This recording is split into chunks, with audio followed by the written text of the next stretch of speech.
आपने कहावत सुनी होगी, गुड़ खाना और गुलगुले से परहेज करना। बहरहाल इस कहावत का कोई रिश्ता उन नेताओं से नहीं है, उन कांग्रेस के नेताओं से नहीं है जो अयोध्या में राम मंदिर दर्शन करने पहुंचे थे।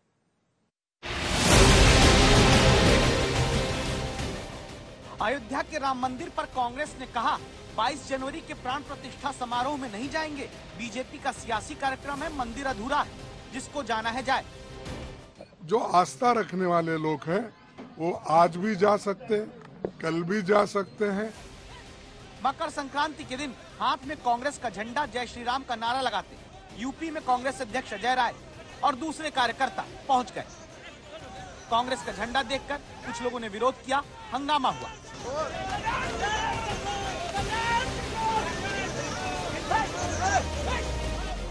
बीजेपी पर सियासत का आरोप लगाते कांग्रेस के नेता दर्शन करने आते हैं तो कांग्रेस का झंडा लेकर। सवाल उठा, अगर मंदिर अधूरा कांग्रेस को लगता है तो फिर आधे नेता भी दर्शन क्यों कर रहे हैं? क्या बड़े नेता 22 जनवरी के बाद दर्शन करने आएंगे? शिखर निर्माण के बाद सब आएंगे, यानी पूर्ण मंदिर के बाद, या 23 से हम सोचें कांग्रेस नेता आएंगे दर्शन के? नहीं, हमारी तो यही है, अधूरे मंदिर में जब शिखर दर्शन होते हैं, मंदिर के भगवान की प्राण प्रतिष्ठा तब की जाती। शंकराचार्यों ने कहा उनके प्रशस्त मार्ग पर चलेंगे सनातन धर्म। फिर भी दर्शन के लिए आ सकते हैं क्योंकि यूपी कांग्रेस के नेताओं ने कहा। अरे हृदय में बसे प्रभु राम, क्या बात करती। हमने तो कर्नाटका की जब परास्त किया था, इनको हनुमान जी ने ही परास्त किया था, तब पूछा हमने लंक जला के जली भी नहीं, हनुमंत विचित्र है पूछ तुम्हारी। बोले कपि ही राघव आगे पीछे है पूछ रहस्य है भारी। वानर को भला पूछता कौन, श्री राम के पीछे है पूछ हमारी। तो भगवान राम के पीछे ही हम सब लोगों की पूछ फरक है। कांग्रेस नेता सरयू में डुबकी भी लगाते हैं, हनुमानगढ़ी से रामलला के दर्शन तक करते हैं। क्या ये डैमेज कंट्रोल है जो कांग्रेस अकेले नहीं कर रही?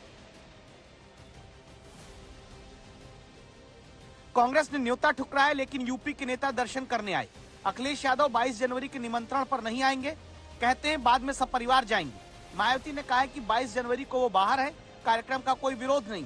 केजरीवाल भी 22 के कार्यक्रम में अयोध्या नहीं आएंगे, लेकिन पार्टी ने तय कर दिया कि दिल्ली की हर विधानसभा में हर महीने के पहले मंगलवार अब विधायक पार्षद सुंदर कांड का आयोजन करेंगे। तो एक बात तो तय है कि राम सबके है, लेकिन बीएसपी किसकी है? ये सवाल इसीलिए उठ रहा है क्योंकि मायावती ने अपने जन्मदिन के दिन ये ऐलान कर दिया कि लोकसभा चुनावों में बीएसपी अकेले चुनाव लड़ेगी। हमारी पार्टी लोकसभा के आम चुनाव अकेले ही लड़ेगी तथा देश की जातिवादी, पूंजीवादी, संकीर्ण व सांप्रदायिक सोच रखने वाली सभी विरोधी पार्टियों से अपनी दूरी बना के रखेगी। मायावती को लगता है कि किसी के साथ मिलकर लड़ने से उनका वोट नहीं बढ़ता बल्कि दूसरे फायदा उठाते हैं। लेकिन क्या यही सच है? 2014 में बहुजन समाज पार्टी अकेले उत्तर प्रदेश में लोकसभा चुनाव लड़ती है लेकिन एक भी सीट नहीं जीत पाती। 2022 में विधानसभा चुनाव बीएसपी ने उत्तर प्रदेश में अकेले लड़ा और केवल एक विधायक मायावती का जीत पाया। 2019 में मायावती ने समाजवादी पार्टी और आरएलडी के साथ गठबंधन करके चुनाव लड़ा, जिसमें बीएसपी 10 सीट यूपी में लोकसभा की जीत जाती है। एक बात जो उन्होंने गठबंधन के को लेकर कही है वो ये कि वो पोस्ट पोल अलायंस के लिए वो ओपन है, साथ साथ फ्री में किसी को कोई समर्थन नहीं मिलेगा।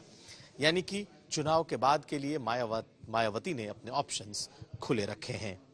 मायावती ने निश्चित तौर पर गठबंधन क्यों किसी पार्टी के साथ नहीं किया, इस वजह को अगर समझे। अखिलेश यादव यूपी में इंडिया गठबंधन के भीतर फ्रंट रोल और सीट पर हैं। मायावती की राजनीति किसी और को फ्रंट सीट पर रखने देखने की नहीं है। मायावती के एकमात्र विधायक यूपी में है तो सीट के बंटवारे में बहुत भाव इंडिया गठबंधन में मायावती की पार्टी को मिलता नहीं। इसीलिए चुनाव के बाद किसके साथ जाना है वाली बात मायावती ने कही। भाजपा का विरोध करना चाहते हैं, उन्हें सबको इंडिया गठबंधन में शामिल होना चाहिए जिससे वोटों का बंटवारा रोका जा सके। मायावती जी ने अकेले चुनाव लड़ने का फैसला किया है। विधानसभा में वो लड़ी थी, एक सीट आई थी अकेले लड़ने पे।